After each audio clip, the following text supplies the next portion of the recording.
Rene Fonck was born on a small, poor farm in France at a young age. Fonck had already dreamed of revenge after the Franco-Prussian War. He had also had a great interest in flying. He performed test flights without his mother knowing and followed all great pilots' stories in the local newspaper.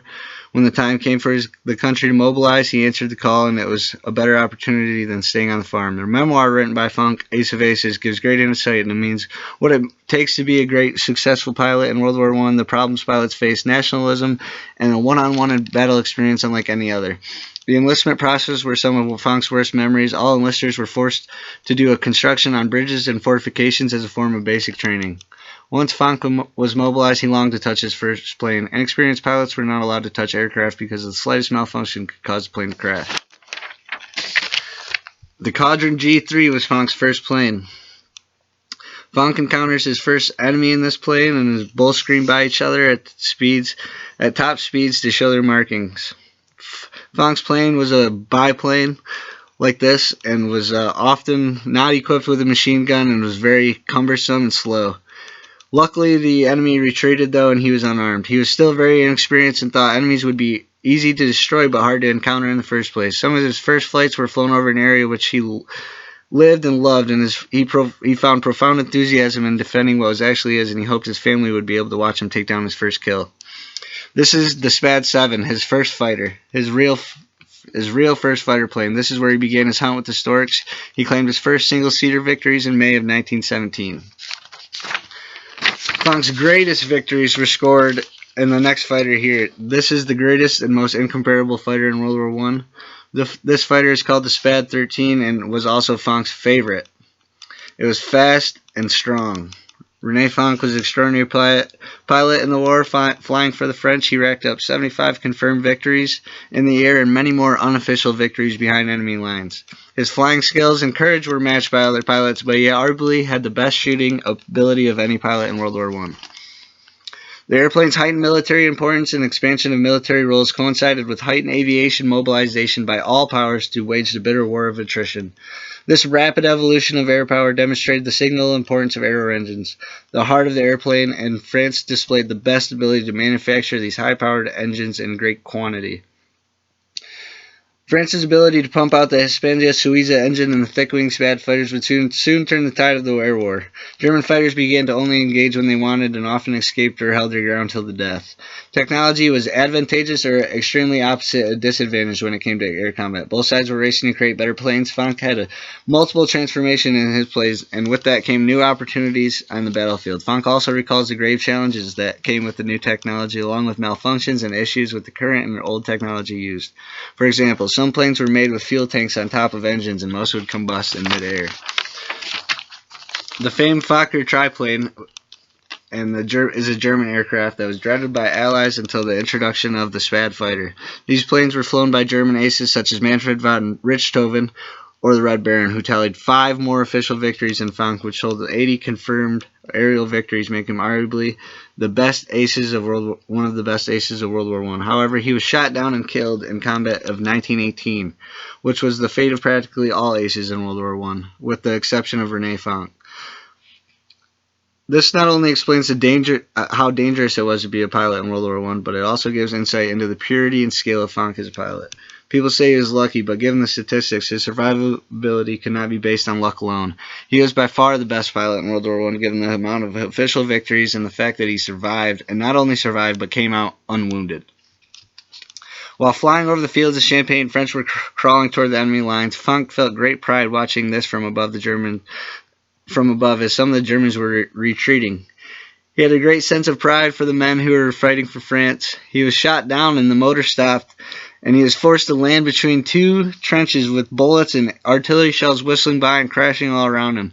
Luckily, he was able to escape and return to headquarters. This was Fonck's many close calls. In his memoir, he speaks to all those men who were not so lucky.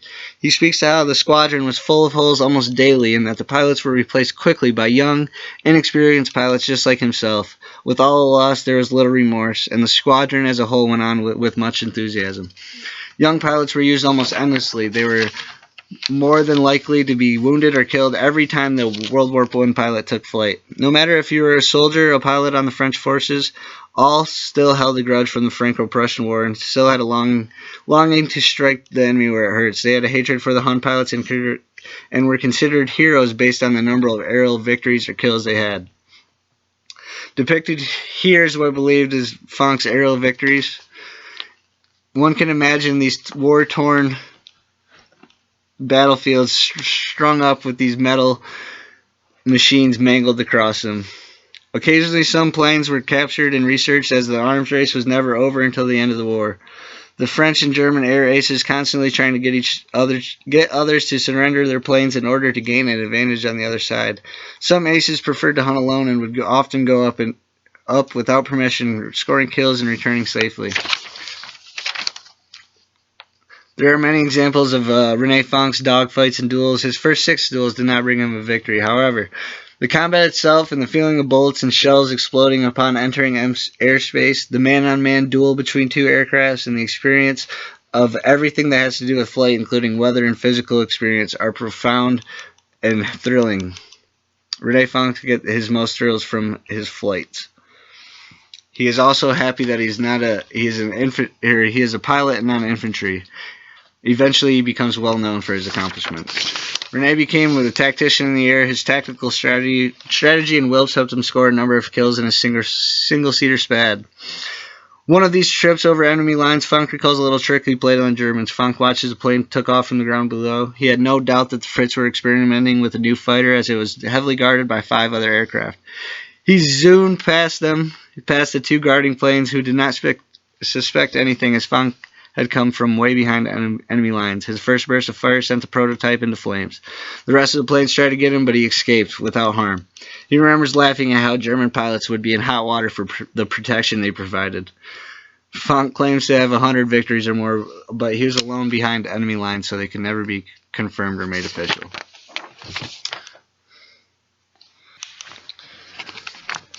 The one-on-one battle experience Fonck explains in his memoir is unlike any other.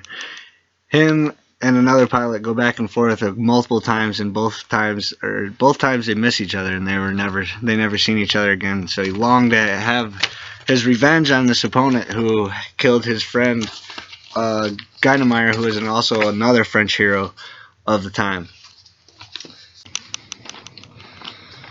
So the next photo represents Rene Fonck's favorite weapons, as seen as on the far right. He was a master shooter and a pioneer for aerial fighter combat, using Lewis machine guns and some other small arm carbines.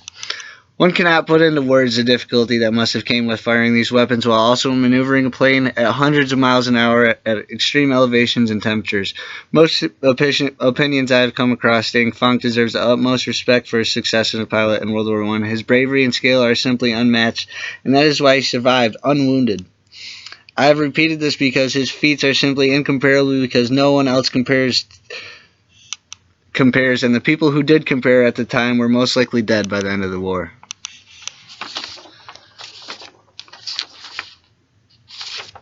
This is Georges Guynemeyer, another legendary French hero, a top fighter ace for France in 54 victories in World War I, and a French national hero at the time of his death. He ranked second only to Fonck. Rene flew with this man with the Storks and the commanding officer of the SPAD 3. Next is yet another French hero, Charles Nungesser, who is a prominent ace in World War I. He also died in combat.